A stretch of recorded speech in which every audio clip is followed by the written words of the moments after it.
Minister of Niger Delta Affairs, Godswill Akpabio, and the MD of the NDDC, Professor Ponde, have been summoned by the House Committee probing the spendings of the Commission. And yet more allegations continue to fly in on the spendings of the NDDC. Some scholars on NDDC scholarship speak to Channels Television, and we dwell on some of the issues raised tonight.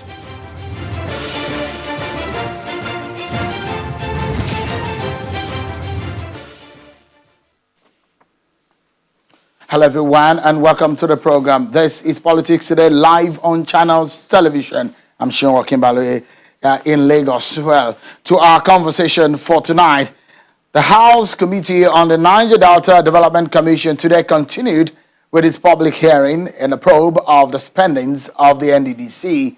At the hearing, the Minister of Niger Delta Affairs, Godswill Akpabio, has been asked to appear before the House of Representatives Committee on Monday, July the 20th, 2020, to answer questions. He was summoned alongside the acting managing director of the agency, Professor Daniel Ponde, who was also asked to reappear unfailingly on Monday after walking out of the proceedings yesterday. The decision to summon both men follows fresh revelations that emerged during today's session.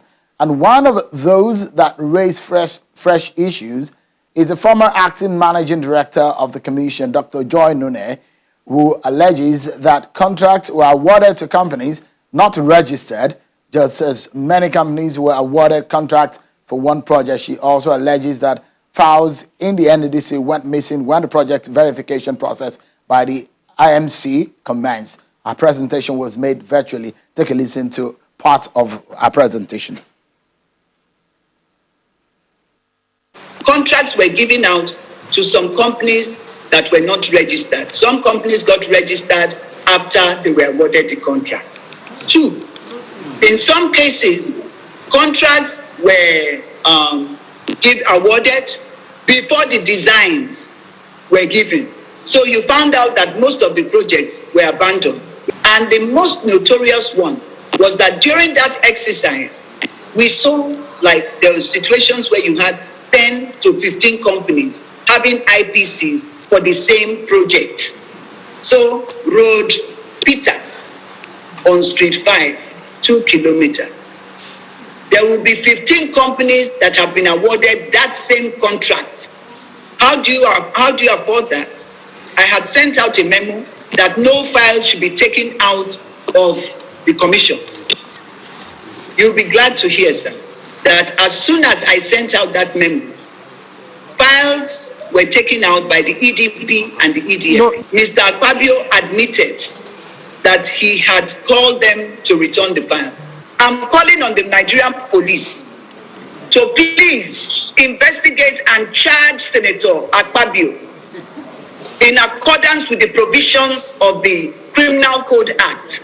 One, for stealing the files of the NDDC for the businesses and contracts that he has not executed. Two. But the Minister of the Niger Delta Affairs, Senator Godswill Akpabio, has been reacting to some of the comments made by Dr. Joy Nune. In a statement released by the Office of the Minister today, in part, the Minister's office says that the Honorable Minister also finds appalling that Mrs. Nune never deemed it fit to report the alleged incident to the police at the earliest opportunity she had before, during, or after the tenure as the acting MD on 17th February 2020. If indeed the allegation was true, waiting till July 10th and 13th, 2020, when the National Assembly appears to be probing some of her actions as the acting managing director of the Interim Management Committee, exposes her motive, especially at a time when the momentum for the forensic audit. The Office of the Minister went further to say investigation of the NDC is heating up and the truth is about to be unveiled for all to see. The critical question is who is afraid of the forensic audit at the NDDC and who is afraid of the truth? Over the last few days, since we laid our hands on this issue of NDDC, issues of the students on scholarship by the NDDC have come up. And today, we spoke with 4 of those students who have one issue or the other about the status of their study abroad. Take a listen to them. No, I am doing a master's in law. Inoma is doing a PhD. And all of us, none of us have gotten any of the monies from the Niger Delta Development Commission. See, people resumed in September, some resumed in January. Nobody has received any payment from the commission. No payments. The schools have written countless emails to the NDDC. The NDDC has not had the courtesy to return or to reply any of the emails from the institutions. The institutions are fed up, and as of now, they have transferred the tuition debt to the students themselves. For one, I have to 28th of July, which is in 11 days, to pay my tuition or my studentship will get suspended. Well, Shegun, it's a fortunate situation we're finding ourselves, a very difficult one at that. And it's unfortunate that we have gotten to this point. Well, I'm studying cybersecurity at the Montfort University, Leicester. I'm also doing my master's.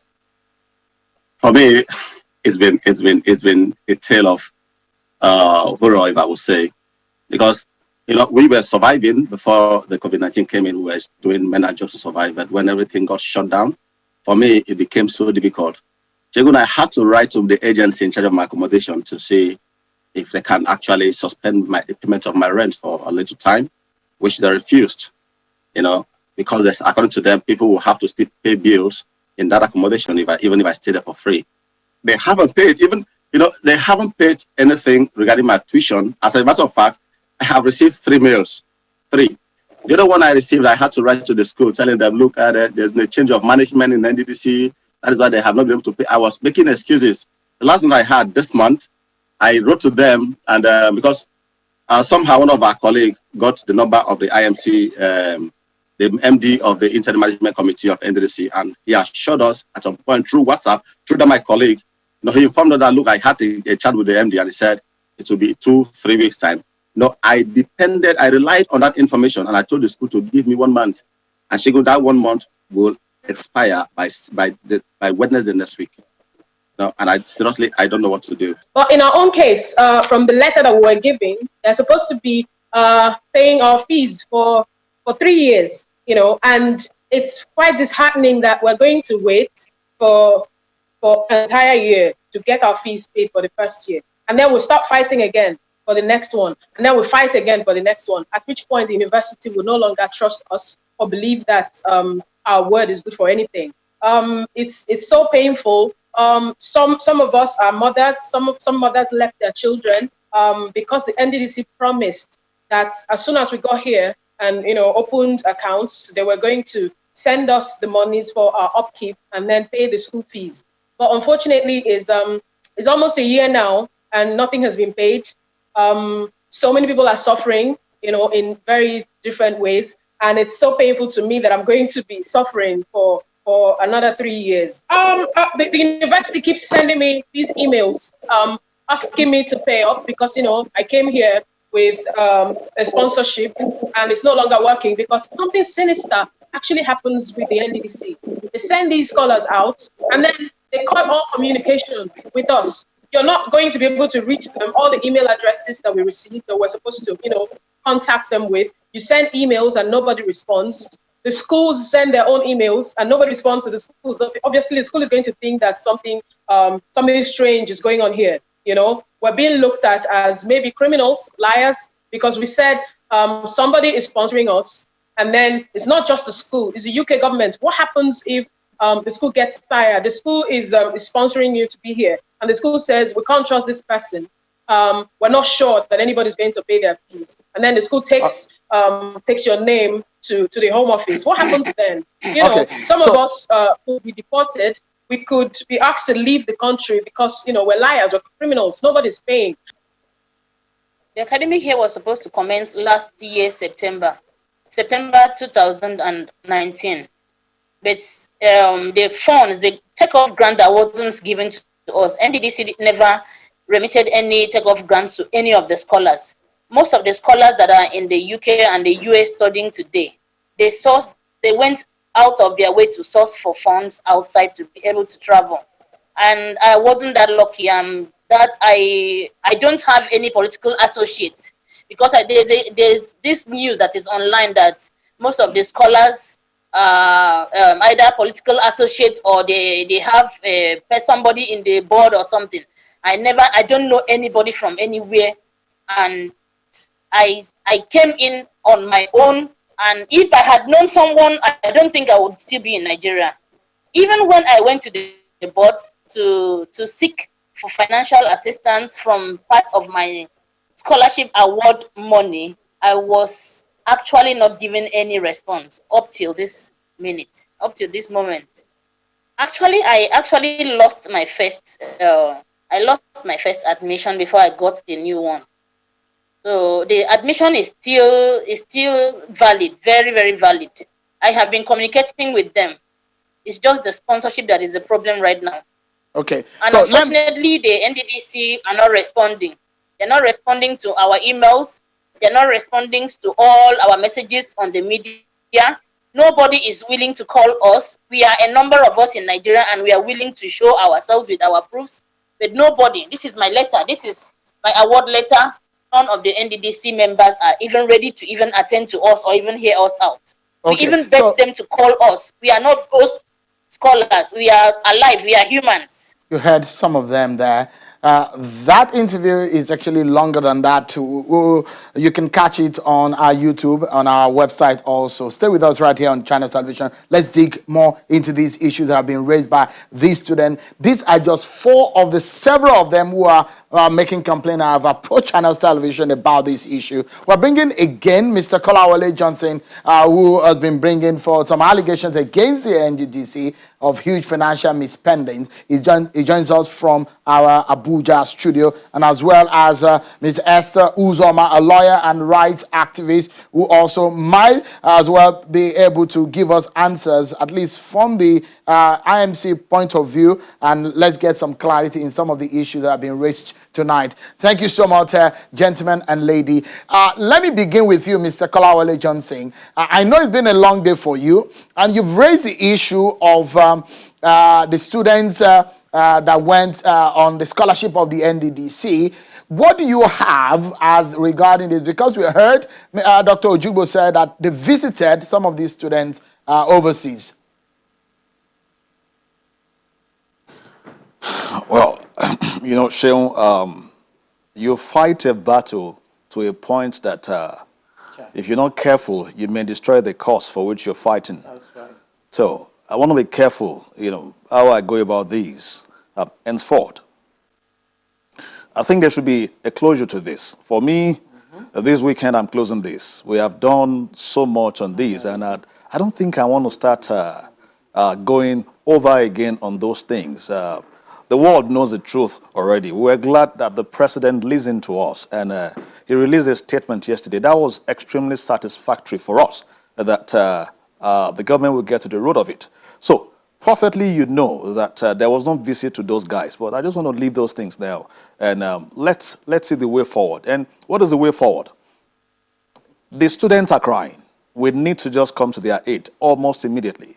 And the same thing I said at the House of Reps today, that we must be able to come to their aid as soon as possible. This is not the kind of intervention that will require too many bureaucracy passing from one table to another. We need to just quit the dilly-dally and just do something very quickly for these students. If it will mean that on Monday, when the MD appears, that concessions will be given for the agency or the commission to make payment to these students, I'm very sure that they have the list of these guys. So they should just do something as soon as possible. Sorry, let me quickly ask you. In the documents that you have and in the earlier conversations, you spoke about monies being devoted for scholarship students. Are there monies, and how much do you think are devoted?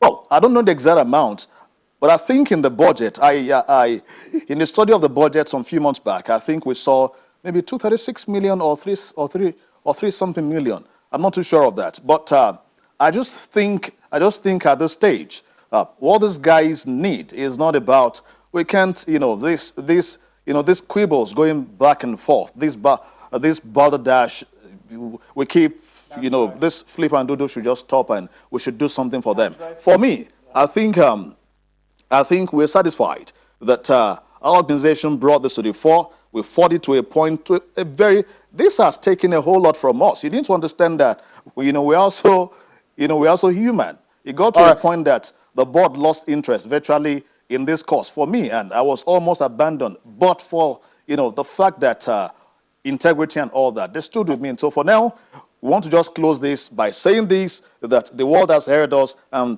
if this is the first thing we must achieve with our agitation, we must do something. We must All get right. these guys So paid. I don't want let's go on break. Yeah. So, but when we come back from the break, we hear from Ms. Uzoma on this matter and some of the issues that have been raised today. Stay with us. We'll be right back.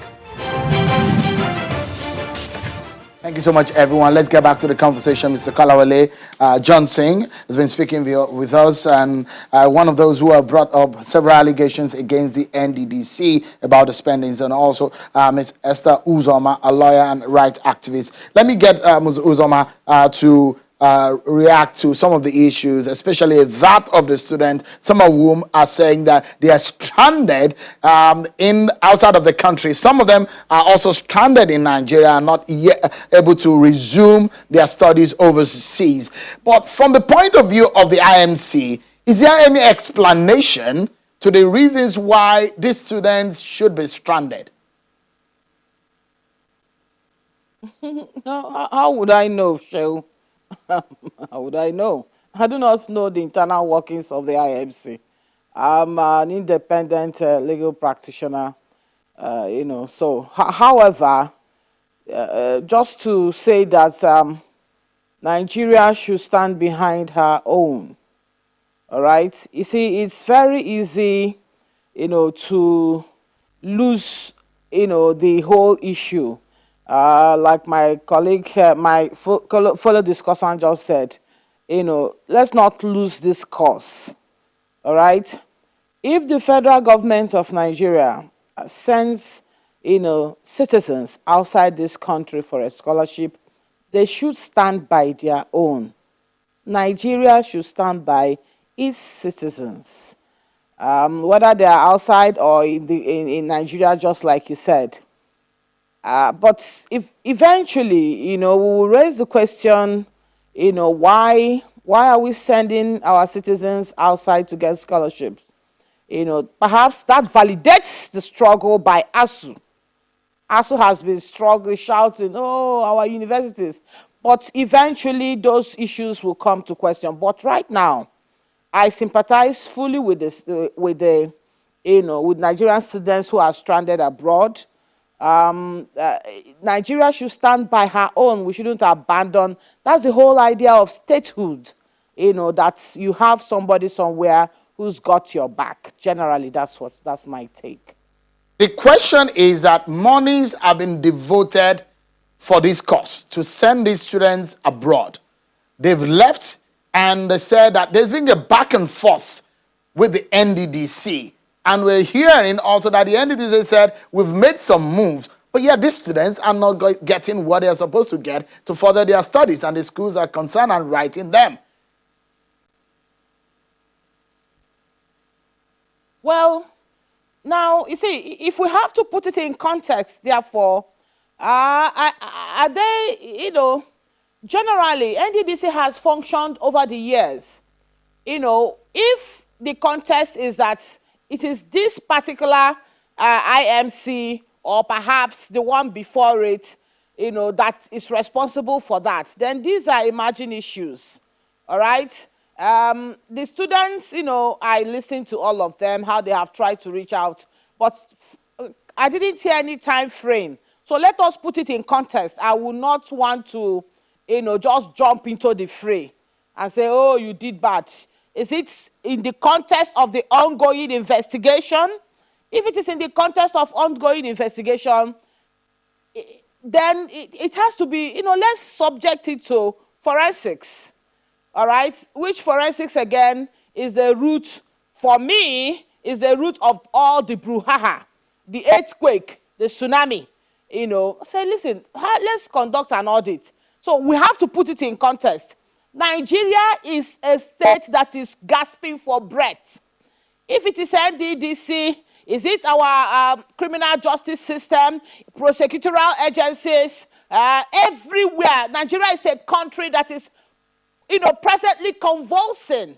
There are issues in all sectors. all right, we see, all sectors of Nigeria convulsing. So just so that we don't lose sight of it, eyes on the ball, we have to contextualize it and appreciate it. But Nigeria should stand behind her citizens. You can't send some children abroad and just abandon them there.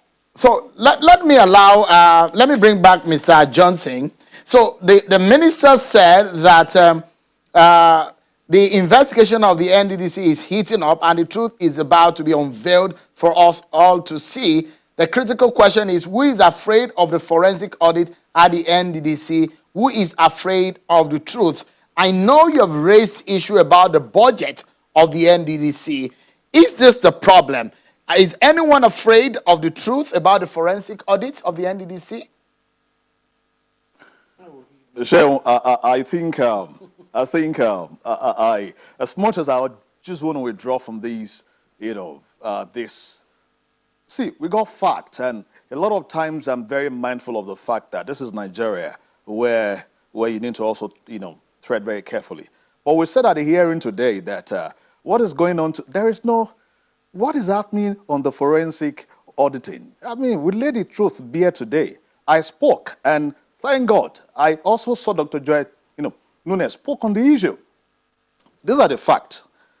The minister came into office in August. The following day, 24 hours after or less, the first thing he did was to write to the COS, Chief of Staff then, to request for the supervision of NDDC. And a few weeks after, he was granted the power of the president. And October 25th, he wrote a letter to the president requesting that an IMC be set up to oversee the forensic auditing that will last, for 6 months.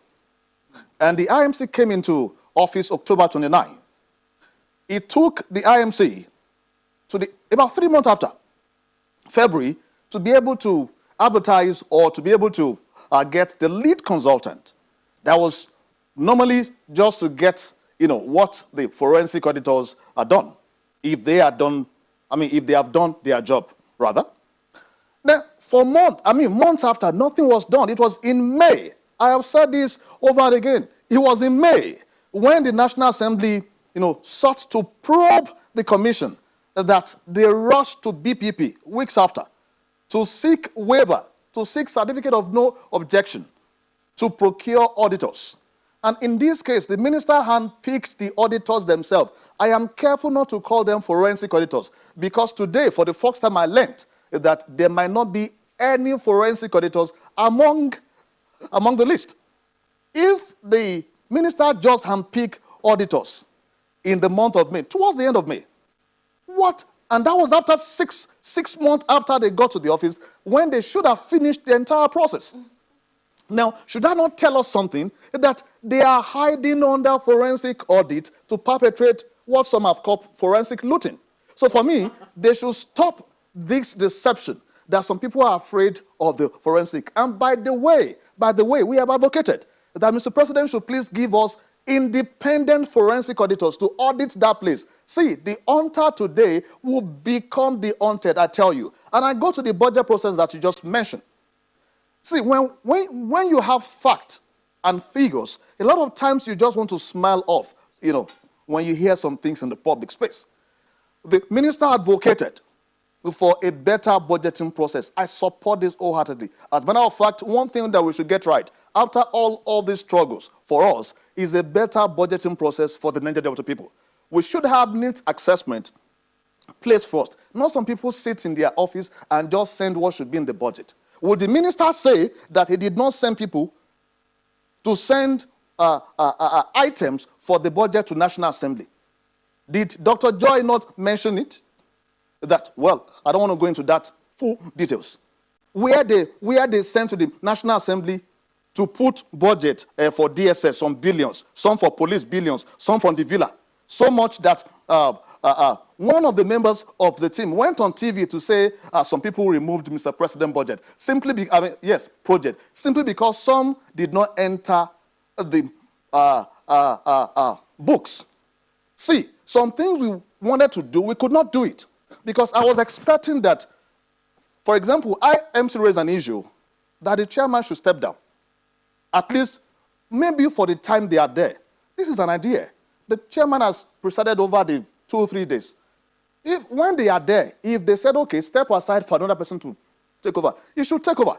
So some things will be sweeter in amount to say, but I don't think they have managed that very well. Mr. Johnson, For me, Mr. Johnson, let's come on that. Let's speak on the issue of the forensic. Then I want to also come back to the issue of the budget. Ms. Uzoma, weigh in, because you heard what Mr. Johnson said about the forensic. Do you agree with him? What he said, his statement about the issue of the forensic and the authenticity of the forensics?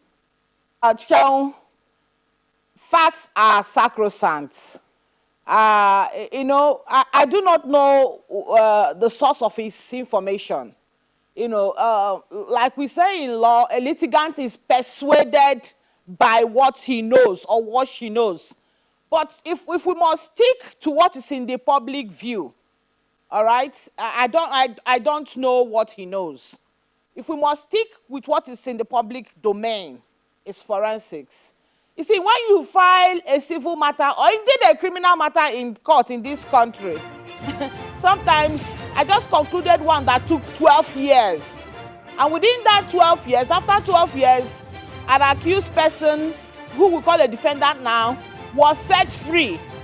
But all those while they were saying, oh, nothing is going on, nothing is going on. I just, if you place it, the interim management committee, perhaps the only thing they were doing was not the forensics.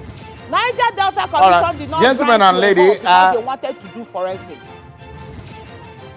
All right. So, in essence, are you saying, Ms. Uzoma, that really people are afraid of the forensic, like the minister said? Because he said the forensic is not genuine. In my opinion. No. What I mean is that if today, for instance, Accountant General accused them, the Chief Accounting Officer said that these monies were lost between 2019 and 2020. And these are information in the public domain. I don't have extraordinary, or further information like Kola. And then the House of Rep is saying between 4 months. Okay? And they are saying, no. You are the chairman. You also executed contracts in NDDC. You cannot conduct this hearing. Did they not conduct a hearing in the Senate? Excuse me. If they say you cannot because you executed contract, please do have the integrity to step aside. The law, the constitutional provision for you to regulate your proceedings does not permit you to breach the Constitution. So, Ms. Uzoma, just a moment, Ms. Uzoma. Ms. Uzoma, just a moment. This information is for our viewers. You might be wondering, we're just outside of the boundary of the usual timing of the program because of the special nature of what the conversation for tonight. We might be spending some more minutes on the program because of these issues that a lot of Nigerians are having interest in. So let me go back to Mr. Johnson. The forensic, according to the president, is what the president ordered. If you say that the forensic may not be genuine, then how do we go about it? Because the president wanted a speedy end to the investigation. Is that a trouble? I think I'd like to just make a clarification. She just said that they said the chairman executed contract. I think what is in the public space that he was accused of, they said he requested for payment that they did not pay him. They didn't say he executed contract. And for us, that's premium times. The executive director project, Dr. Cairo, said that. And for us, I have told the IMC, please give us document, let us fight this. So that you don't think that we are only fighting you. We want to fight both sides. So if this allegation is correct and true, bring us document, just give it to us. Give it to us and let's take this over. So for me, as long as they can't do that, as long as they cannot prove that, I will take that allegation as blackmail. However, despite that, it behoves on the chairman, even after getting the confidence of the members, that, okay, for these people who are saying that they can't stand, that they cannot present before him, let him step aside. There are other members there who can take over. Maybe for maybe one day go, he can take over again and run. Mr. Johnson, but coming to this, that the letter on that screen, yeah, You raised an issue about this letter on the screen and what the minister transmitted to the federal government, to the president, about the issue of the forensic, because the forensic is at the heart of all of this matter. For you, what do you think is important for the president to know about this forensic, for example? There is no forensic going on. There is no forensic audit ongoing. I can tell you that wholeheartedly. Today, I know more after listening to the former MD. For me, before now, I said clearly that from the available information that we learned that not much had been done. Clearly, we kept saying that it was in May, 6 months after. That should have been the period. In fact, that is after the expiration of the period the forensic audit should have taken. It was after that they rushed to BPP. In fact, 6 months. If they came in October, November, December, January, February, March, April. By April, the 6 months they gave was over. Yet there was no Mr. forensic auditors in place. They've not even procured them. It was in May that they rushed to BPP. I repeat, to go get waiver, to go Mr. get Johnson, yeah, because we're then out of the timing that we've been allotted. So let me allow Ms. Uzoma to react to what we have said. Just in 20 seconds, we need to close now. In 20 seconds, react. He said there is no forensic. In 20 seconds, because we need to go now. No. You see, let's not overshoot. All right, he's saying that categorically there's no forensic. He can't judge that. That is the problem. You cannot judge that. Let the facts come out and then we decide. How can you say? Because perhaps you obtained documents in the past and then you say, at least you said they have obtained the waiver. There are preliminaries. To say categorically there's no forensics, I doubt if you can. I doubt. I beg to differ. And then for you to also say that let them bring their documents, that what they are saying is that is. Mrs. Uzoma, we're out of time now. We need to go now, but I must sincerely thank both of you, Mr. Callaway Johnson and Miss Esther Uzoma. Thank you so much for coming on tonight. But that's how we leave it, everyone. Many thanks for watching. I'm Sean Kimale.